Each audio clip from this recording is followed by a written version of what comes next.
Mokshitha pi ಅವರು big boss ಮನೆಯಲ್ಲಿ ಇರುವ ರೀತಿ ಇವರನ್ನ ಈಗ ಕರ್ನಾಟಕದ ಕ್ರಶ್ ಅಂತ ಹೇಳ್ತಾ ಇದ್ದಾರೆ.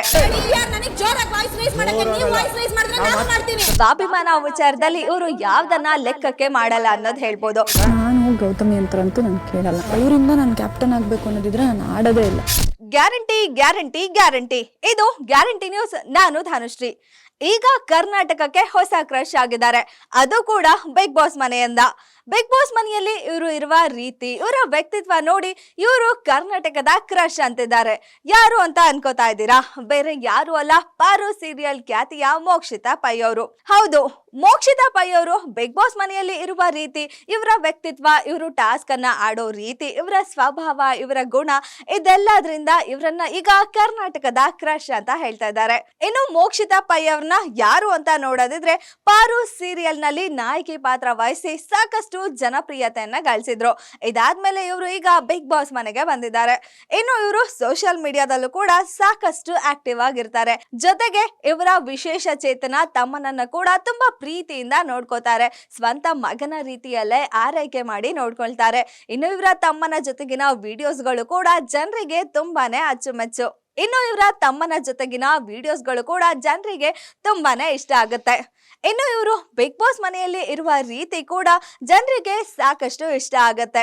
ಅವರ ವ್ಯಕ್ತಿತ್ವ, ಅವರು ಟಾಸ್ಕ್ ಅನ್ನ ಆಡೋ ರೀತಿ, ಅವರ ಸ್ವಾಭಿಮಾನ, ಯಾರೇ ತಪ್ಪು ಮಾಡಿದ್ರು ಕೂಡ ಅದನ್ನ ಎತ್ತಿ ಹೇಳೋ ರೀತಿ, ಇದೆಲ್ಲ ಕೂಡ ಜನರಿಗೆ ತುಂಬಾನೇ ಇಷ್ಟ ಆಗುತ್ತೆ.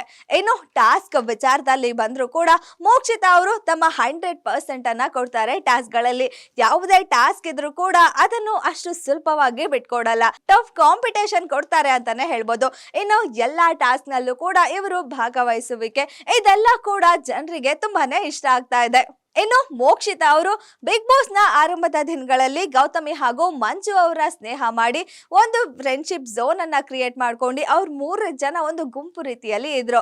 ಇದಾದ್ಮೇಲೆ ಬಿಗ್ ಬಾಸ್ ನ 3-4ನೇ ವಾರದಲ್ಲಿ ಇವರು ಬಾಟಮ್ 2 ನಲ್ಲಿ ಬಂದು ಸ್ವಲ್ಪ ಹೊತ್ತು ಬಿಗ್ ಬಾಸ್ ಮನೆಯಿಂದ ಆಚೆ ಹೋಗಿ ಕೂಡ ಬರ್ತಾರೆ.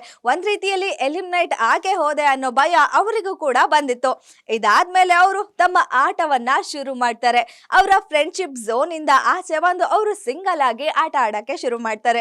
ಇದು ಜನರಿಗೆ ತುಂಬಾನೇ ಇಷ್ಟ ಆಗುತ್ತೆ. ಇನ್ನು ಅವರ ಕ್ಲೋಸ್ ಫ್ರೆಂಡ್ ಆದ ಮಂಜು ಅಥವಾ ಗೌತಮಿ ಅವರು ತಪ್ಪು ಮಾಡಿದ್ರು ಕೂಡ ನೀವು ಮಾಡಿದ್ದು ತಪ್ಪು ಅನ್ನೋದನ್ನ ಹೇಳ್ತಾ ಇದ್ರು. ಯಾವುದೇ ಪಕ್ಷಪಾತವನ್ನು ಮಾಡದೆ ತಮ್ಮ ಆಟವನ್ನ ಆಡ್ತಾ ಇದ್ರು.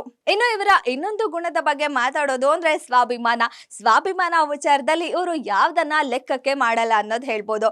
ಇದಕ್ಕೆ ಒಂದು ಒಳ್ಳೆ ಉದಾಹರಣೆ ಕೊಟ್ಟು ಹೇಳ್ಬೋದು. ಬಿಗ್ ಬಾಸ್ ಮನೆಯಲ್ಲಿ ಕ್ಯಾಪ್ಟನ್ ಆಗ್ಬೇಕು ಅಂತ ಎಲ್ಲ ಕೂಡ ತುಂಬಾ ಕಷ್ಟಪಟ್ಟು ಟಾಸ್ಕ್ ಆಡ್ತಾರೆ.